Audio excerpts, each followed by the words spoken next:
يرفع كرة عالية وجايدو الهدف الأول لصالح الترجي التونسي. الهدف الأول. أول لاعب تونسي يلمع نجمه في سماء البريمير ليج، وواحد من أفضل اللاعبين في تاريخ الكرة التونسية. سجل في شباك تشيلسي وأرسنال وليفربول وتوتنهام، وكان اختصاصي في هز شباك كبار الدوري الإنجليزي. بين المسيرة الدولية والمسيرة مع الأندية ثم تاريخ كبير يتروى، وثم قصة كبيرة تتحكى، وثم إنجازات يصعب حصرها. قصة اليوم هي قصة صخرة الدفاعات التونسية رضي الجعايدي من البدايات وحتى لليوم. خليكم معنا.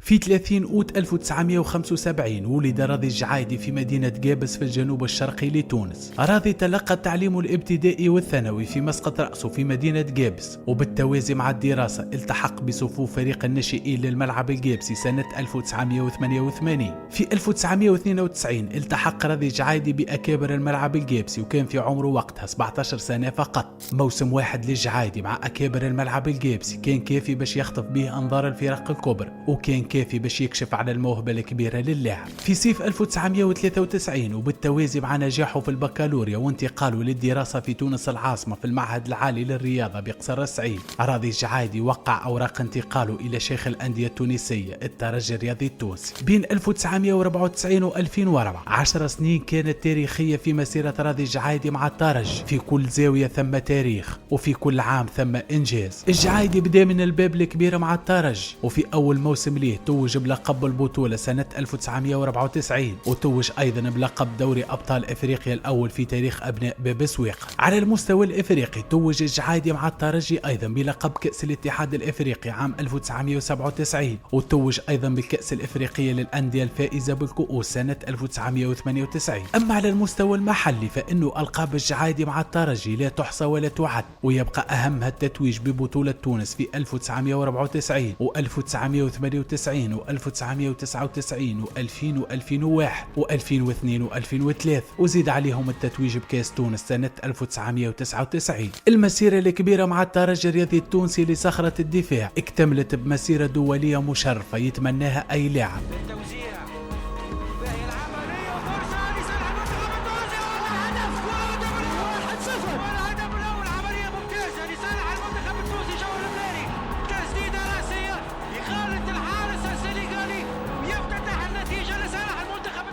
في جوان 1996 راضي الجعايدي يشارك مع المنتخب التونسي أمام رواندا في مباراة ضمن تصفيات كأس العالم 1998، ويبصم على أول حضور دولي في مسيرته. أول الغيث كان قطرة في مواجهة رواندا، وبعدها راضي الجعايدي كتب تاريخ كبير مع نسور قرطاج، وصل حتى ل 105 مباريات دولية في مسيرته. المسيرة الدولية الراضي الجعايدي كانت حافل فيها 5 مشاركات في كأس أفريقيا سنة 2000 و2002 و2004 و2006 و2008، وفيها 2 مشاركات مونديالية في كوريا واليابان 2002 وفي ألمانيا 2006. زياد الجزيري وزع كورة بالراس وهدف التعادل، وهدف التعادل مش عادي.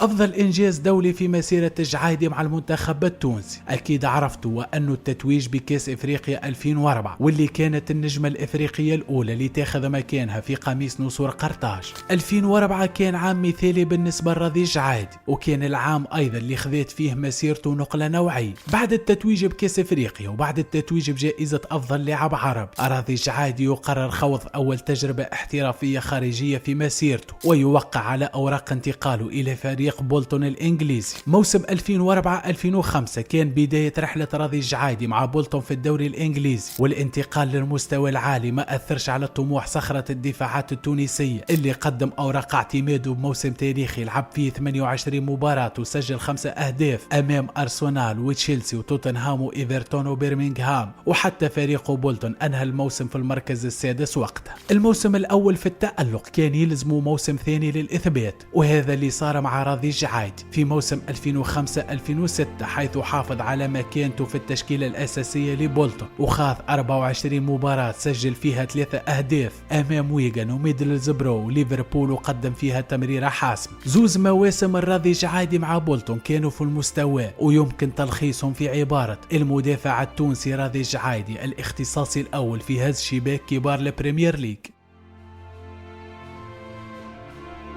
في صيف 2006 وبعد مشاركة مونديالية مخيبة مع المنتخب التونسي سجل فيها راضي الجعايدي هدف أمام السعودية. ابن تونس يوقع على أوراق انتقاله إلى فريق برمنغهام الإنجليزي في صفقة تجاوزت 3 مليون يورو، وكانت آنذاك من أكبر صفقات اللاعبين التوانسة. موسم 2006-2007 راضي الجعايدي يتذوق أجواء الشامبيونشيب مع فريق برمنغهام، ولكنه كان موسم التألق مثل العادة، حيث لعب الجعايدي 42 مباراة وسجل 6 أهداف وقدم 3 تمريرات حاسمة، وتوج الموسم بالصعود والعودة للبريمير ليج من جديد مع فريقه. موسم 2007-2008 ما كانش موسم مثالي للجعايدي مقارنة بالمواسم السابقة، وما شارك إلا في 20 مباراة طيلة موسم كامل ولم يسجل أي هدف، كما انتهى الموسم بخيبة السقوط للقسم الثاني مرة أخرى. في موسم 2008-2009 لعب راضي الجعايدي 30 مباراة مع برمنغهام في الشامبيونشيب، لم يسجل أي هدف، لكن الموسم انتهى بعودة الفريق مرة أخرى إلى البريمير ليج. العودة المرة هذه كانت دون المدافع التونسي اللي قرر تغيير الوجهة نحو فريق ساوثهامبتون اللي كان ينشط في الليج 1. راضي الجعايدي شارك في 30 مباراة في أول موسم مع ساوثهامبتون، وشارك في 34 مباراة في ثاني موسم وسجل 3 أهداف، قبل ما يعلن تعليق الحذاء في سنة 2012 بعمر 37 سنة،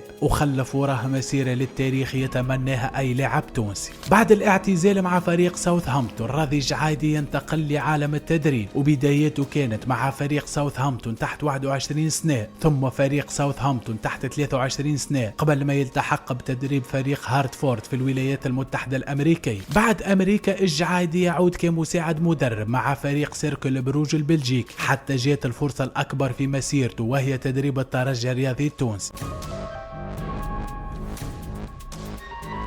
بين الأداء المقنع وغياب النتيجة هكا كانت المسيرة التدريبية للجعايدي، وهذاك علاش ما دامتش التجربة برشا وقعت القطيعة بين الطرفين. من الترجي عاد الجعايدي لسيركل بروج البلجيكي، ومن بلجيكا الجعايدي التحق بفريق بارادو الجزائري، ولكن التجربة ما طولتش كثيرا كالعادة وتم إقالته من تدريب الفريق الجزائري.